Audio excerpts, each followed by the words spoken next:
اور کچھ بھی نہیں ہوگا، اس میں صرف یلو کلر کا بلغم آئے گا۔ لیکن جو بیک سائڈ سے گرتا ہے، یہ اس حصے میں سے جو رطوبات نچڑتی ہیں تو وہ مسکولر سسٹم کے دباؤ کی وجہ سے، اور ٹی بی یہیں پہ ہوتی ہے،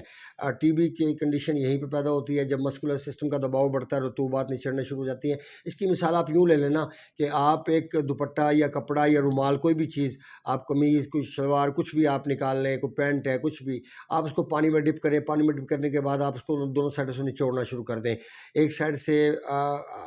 آپ ایک ہاتھ سے دوسرے ہاتھ سے پکڑ کے دونوں کو اپوزٹ سائڈ پہ گھمائیں، مطلب ایک کو آپ رائٹ سائڈ پہ گھما رہے ہیں، دوسرے کو لیفٹ سائڈ پہ گھمائیں، تو کیا ہوگا کہ وہاں پہ سکیڑ آنا شروع ہو جائے گا، وہ چیز نچڑنا شروع ہو جائے گی، یہاں تک کہ اس کے اندر جو بھی پانی ہے وہ خارج ہو جائے گا۔ اگر ہم اسی کپڑے کو پانی میں ڈپ کر کے، بالٹی میں ڈپ کر کے، اس کو ویسے ہی کھول کے ہم ڈال دیں دیوار کے اوپر، تو اس سے کیا ہوگا؟ اس سے یہ ہوگا کہ ہمارے جو پانی ہے وہ اسی کا کچھ گرے گا اور باقی پانی اس میں ہی جذب ہو جائے گا۔ اس سے کیا ثابت ہوتا ہے کہ اگر وہ سکیڑ کو، جو دماغ کے حصے میں کسی بھی حصے میں سکیڑ ہے، چاہے وہ رطوبات کی وجہ سے ہے، چاہے وہ مسکولر سسٹم کے دباؤ کی وجہ سے ہے، چاہے پچھلے سسٹم کے دباؤ کی وجہ سے ہے، جو بھی وجہ ہے، اس دباؤ کو کھولنے کے لیے وہاں کے حصے کو تحلیل میں لے کے جایا جائے یا تسکین کی حالت میں لے کے جایا جائے، تو یقیناً وہاں سے وہ رطوبات گرنا بند ہو جاتی ہیں۔ تو یہ چونکہ ایک پروسیس ہے، عام بندے کے لیے سمجھنا بہت مشکل ہو جائے گا، کیونکہ ان کا سب کا ایک جگہ اکٹھا کرنا اور پھر سب کے اوپر بات کرنا، یہ انتہائی مشکل کام ہوگا، شاید بات کرنا بھی پاسبل نہیں ہوگا، کیونکہ ایک سرے کو پکڑتے ہیں دوسرا سرا چھوٹتا ہے، دوسرے کو پکڑتے ہیں تیسرا چھوٹتا ہے، تو سب چیزیں آپس میں گڈ موڈ ہے، اللہ پاک نے ایک دوسرے کے ساتھ اٹیچ کی ہوئی ہیں۔ ماں کے پیٹ کے اندر سب سے پہلے بچے کا دل بنتا ہے، دل کے بعد پھر جگر اور پھر دماغ کا حصہ تخلیق پاتا ہے، اس کے بعد پھر باقی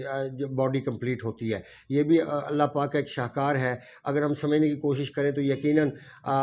سمجھنے والے کے لیے نشانیاں ہیں، عقل والے کے لیے نشانیاں ہیں، اور بیوقوف کے لیے ساری دنیا بھی ایک کوئی حیثیت نہیں رکھتی اس کے سامنے، تو پھر وہ وہی ایک مثال بن جاتی ہے کہ انسان نے کہا اپنے والدہ سے کہ ماں میں جیت گیا اور پورا ایک زمانہ ہار گیا۔ کیسے؟ اس نے کہا کہ کوا سفید ہے، ماں نے کہا کوا تو ہوتا ہی کالا ہے، وہ سفید ہوتا ہی نہیں ہے، تو اس نے کہا اگر میں اگر مانوں گا تو وہ جیتیں گے نا، تو میں تو مانوں گا ہی نہیں، تو کوا تو ہے ہی سفید۔ تو جن لوگوں کے نزدیک عقل اور شعور کی کوئی حیثیت یا کوئی مقام نہیں ہے، تو ان کے نزدیک شاید یہ باتیں اتنی حیثیت نہیں رکھتی ہوں گی، لیکن اگر اللہ کے قانون کو جاننے والے لوگ جو موجود ہیں، یقیناً ان کے لیے سیکھنے کا یہ مقام ہے، اور وہ اپنے آپ کو محفوظ رکھ سکتے ہیں۔ اور کیڑا گرنے سے بہت سارے نقصانات ہوتے ہیں، کیونکہ یہ ہماری باڈی کی رطوبت ہے اور یہ فالتو چیز نہیں ہے۔ اگر فالتو چیز ہوتی ہے اللہ رکھتے کیوں اس کو جسم کے اندر؟ تو رطوبات کا نچڑنا یقیناً ہماری یادداشت میں بھی کمی کا باعث بنتا ہے، ہماری بونز کو بھی ویک کرنے کا باعث بنتا ہے، ہمارے جسم کے مسکولر سسٹم کو بھی ویک کرنے کا باعث بنتا ہے، کیونکہ رطوبات نچڑنے سے ہمارا دل کمزور ہونا شروع ہو جاتا ہے، اور دماغ تو کمزور ہوتا ہی ہوتا ہے، تو دل بھی ہمارا کمزور ہونا شروع ہو جاتا ہے۔ تو اگر اس کا خیال رکھیں گے تو یقیناً اس کے بہترین نتائج لیے جا سکتے ہیں۔ اب آپ کو میں نے ایکسپلین کیا کہ